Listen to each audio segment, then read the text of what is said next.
गइल रही घास के गइल रही उख में घुसा देले बा।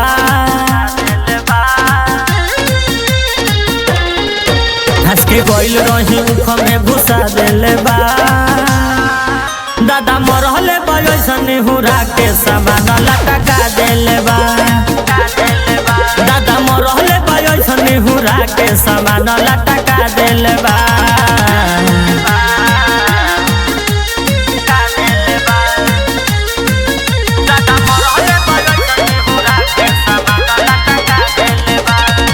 धीरे धीरे खोले लागल साया के डोरी, ओकरा के कतना हम हाथ गोर जोरी।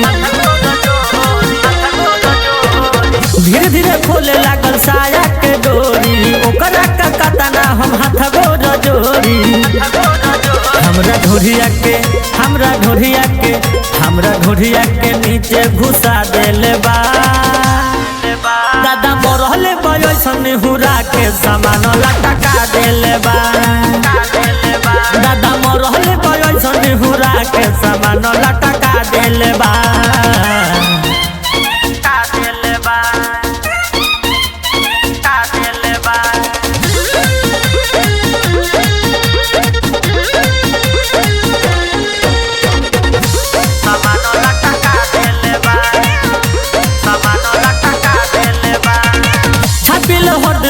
फाटे ना दर्द अब ना रखिए अजय पिया मरद।